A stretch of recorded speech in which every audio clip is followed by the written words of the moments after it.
پچھلے دنوں میں جمعہ کی نماز پڑھنے مسجد گیا۔ ایک صاحب نے مجھے پہچان لیا، بہت اصرار کیا۔ آخر وہ صاحب مجھے اپنے گھر لے آئے۔ کہنے لگے مجھے جنات قابو کرنے کا بہت شوق ہے۔ ویڈیو دیکھنے سے پہلے ہمارے YouTube چینل ہدہد میسج کو ضرور سبسکرائب کریں اور بیل آئیکن کو پریس کریں تاکہ مزید آنے والی ویڈیو کی نوٹیفیکیشن آپ کو مل سکے۔ جزاکم اللہ۔ کہنے لگے مجھے جنات قابو کرنے کا بہت شوق ہے۔ اس کے لیے میں بے شمار عمل کر چکا ہوں، میرا کوئی عمل بھی کامیاب نہیں ہوا۔ میں نے انہیں اپنے نانا کا ایک واقعہ سنایا کہ جن کے ذریعے میں نے روحانیات، عملیات، لاہوت، ملکوت، جبروت، ناسوت اور پراسرار علم اور پراسرار قوتوں تک رسائی پانے میں بہت مدد اور رہبری ملی۔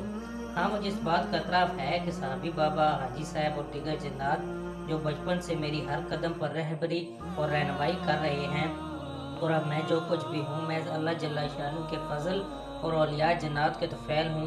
وہاں میں اپنے نانا مرحوم کی بے لوث خدمات کو نظر انداز نہیں کر سکتا۔ میرے نانا فرمانے لگے، 1929 کی سرد رات تھی، مجھے ایک عامل نے جنات تابع کرنے کا ایک مضبوط عمل دیا۔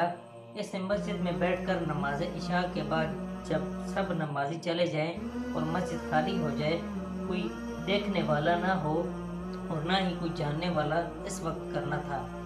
میں نے سفید کپڑے پہن کر خوشبو لگا کر وہ عمل پڑھنا شروع کر دیا۔ عمل اتنا جلالی تھا کہ کچھ دیر پہلے مجھے سخت سردی محسوس ہونا شروع ہو رہی تھی، لیکن چند لمحوں کے بعد میں پسینے میں شرابور ہو گیا اور مجھے گرمی لگنا شروع ہو گئی۔ میں عمل پڑھتا رہا۔ عمل کے تھوڑی دیر میں مسجد کی صف لپٹنا شروع ہوئی اور کسی غیبی طاقت نے مجھے مسجد کی صف میں لپیٹ کر مسجد کے کونے میں کھڑا کر دیا۔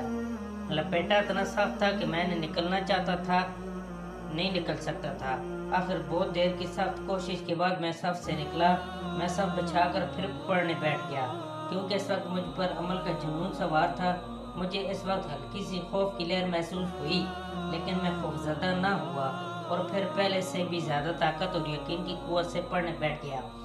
دری پھر لپٹی، پھر کسی طاقت نے مجھے پہلے سے بھی زیادہ سخت انداز میں لپیٹ کر کمرے کے کونے میں کھڑا کر دیا۔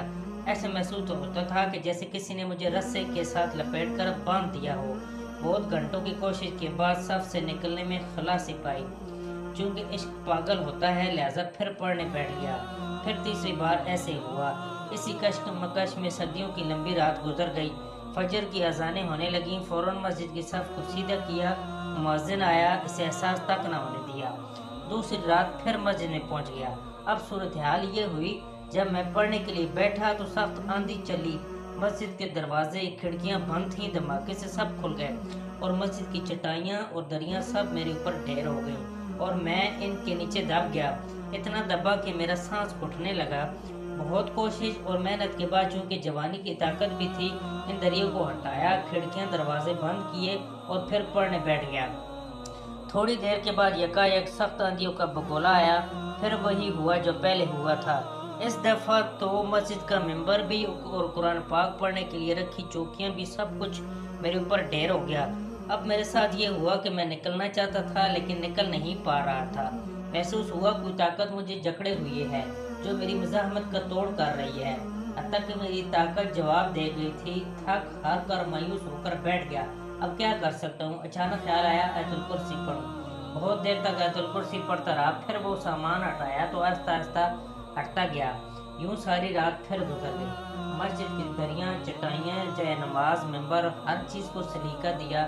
مسجد کی صفائی کی نمازیوں کے آنے سے پہلے سے ترتیب دیا۔ تیسری رات پھر اسی عمل میں بیٹھ گیا۔ اب ایسا ہوا کہ کالے سیاہ مکوڑے میرے ارد گرد جمع ہونا شروع ہو گئے۔ وہ میرے سر سے پاؤں تک چل پھر رہے تھے۔ کاٹتے تو نہ تھے، لیکن میں کوئی مکوڑا سر سے ہٹاتا تو بازو پر چڑھ جاتا، بازو سے ہٹاتا تو کان پر ایک جگہ چھوڑتا تو دوسری وہاں پہنچ جاتا۔ سینکڑوں ہزاروں کے قریب یہ مخلوق مسلسل میرا پیچھا کر رہی تھی۔ کوئی پل میں چین سے نہیں بیٹھ سکتا تھا۔ ان مکوڑوں سے نجات ملتی تو یہ پڑھائی کرتا۔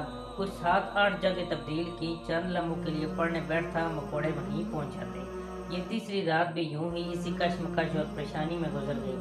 دوسری مساجد سے فجر کی اذانوں کی آوازیں آنا شروع ہوئیں تو فوراً سب مکوڑے یکایک غائب ہو گئے۔